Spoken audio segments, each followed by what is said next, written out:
to the first half of 7.6. Today we're going to work with the unit step function some more and find its Laplace transform and inverse Laplace transform. So just recall this is the definition up here of the unit step function, and we can use it to rewrite piecewise defined functions. And the reason we want to do that is because then we can use our table to find the Laplace transform.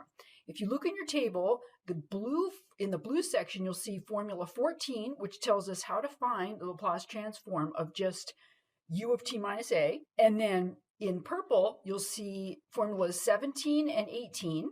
And these two formulas allow us to find the Laplace transform of a function times the unit step and also to go backwards. Typically, formula 17 is used backwards, and so I write it like this rather than writing it forwards. So let's just jump right in. L of u of t minus 3. Well, that's just straight up formula 14. It's number 14 with a equal to 3. So that's e to the negative 3s over s. Okay, now we're going to sketch the function f of t, give it a name, equals 3t plus 1, u of t minus 1, and then we'll find its Laplace transform. So what I like to do is first rewrite it. If I'm going to sketch it, I'll rewrite it as a piecewise defined function, and I find it's easier to graph if I do that. So u of t minus 1 is 0 if t is less than 1. So this is going to be 0 until we get to 1. T less than 1, and I always use open intervals. And then after 1, u becomes 1, and so we just get 3t plus 1, and that's for t greater than 1. All right, so here's a graph. Here's 1 right here. The function is 0 until we get to 1, and then it jumps up to 3t plus 1. So when t is 1, 3t plus 1 would be 4. So we're going to pick up here at 1, 4.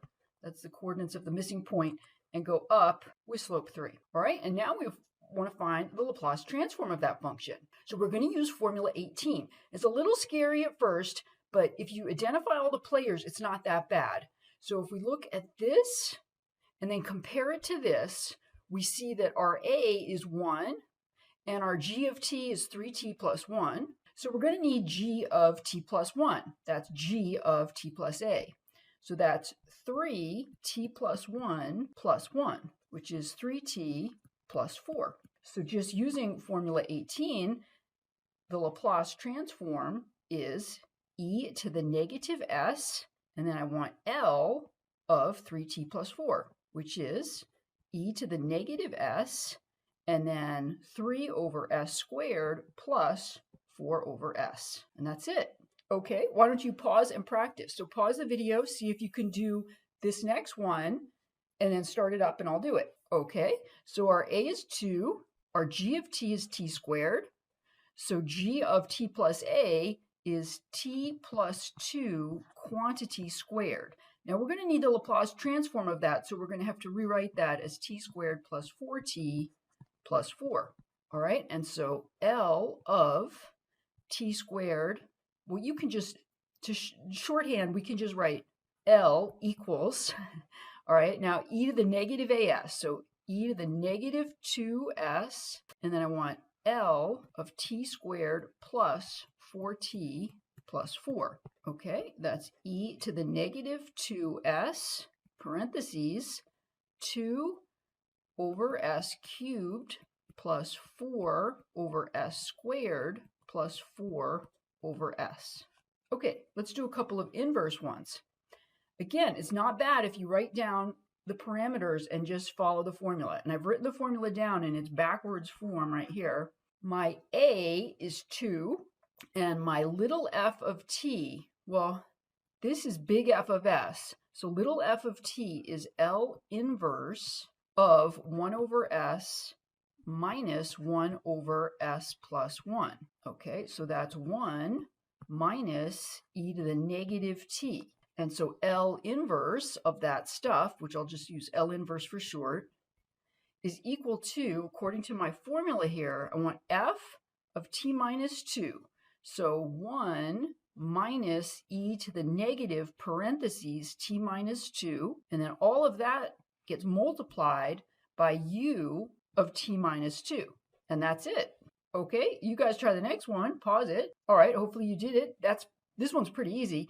A is equal to 1, And my f of t is L inverse of 1 over s minus 2, which is e to the 2t. And so L inverse is equal to e to the 2 t minus 1, that's a t, times u of t minus 1. And there it is. Okay, now that we have our feet wet, we can try a couple more challenging ones. So in this next one, a is 3, and f of t is L inverse of that fraction you see, which is s over, I'm going to go ahead and complete the square on the denominator, s plus 2 quantity squared plus 1. Now this is going to be an 8-9 combo. Whatever I see here in the denominator, I need in the numerator. So this is L inverse of, I'm just going to put an s plus 2 in the numerator since that's what I need, and then I'll subtract 2 over s plus 2 quantity squared plus 1, like that. So this is formula 9, and this is formula 8, and they both have a equal negative 2 and b equal to 1. And so f of t is e to the negative 2t cos t minus 2 e to the negative 2t sine t. All right, so now we're ready to put it all together. L inverse is equal to, I want f of t minus 3. So that's going to be, big set of brackets, e to the negative 2 t minus 3 cos t minus 3 minus 2 e to the negative 2 t minus 3 sine t minus 3. And all of that is being multiplied by u of t minus a, and a is 3. So u of t minus 3. And there's our answer. Okay, last one. We're going to write this function pictured here in terms of the unit step and find its Laplace. So I like to go through the intermediate step of writing it as a piecewise defined function first. So 0 if t is less than pi over 2, and then we pick up at sine t when t is greater than pi over 2. So in terms of the unit step, we can use that formula on the very first page, which allows us to convert a piecewise defined function into unit step notation.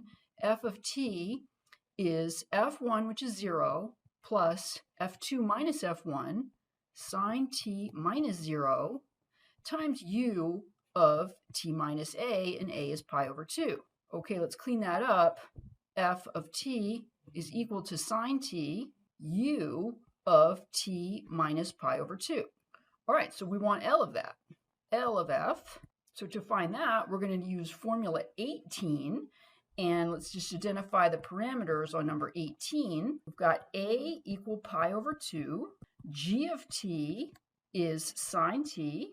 And g of t plus a is sine of t plus pi over 2. All right, so L is going to be equal to e to the negative pi over 2s. And then I want L of sine t plus pi over 2. All right, there's nothing in your table for sine of t plus or minus something, so we're going to have to use sum and difference. In this case, I want to use the formula that sine of a plus b is sine a cos b plus cos a sine b. And so L is going to be equal to e to the negative pi over 2s L of sine t cos pi over 2 plus cos t sine pi over 2.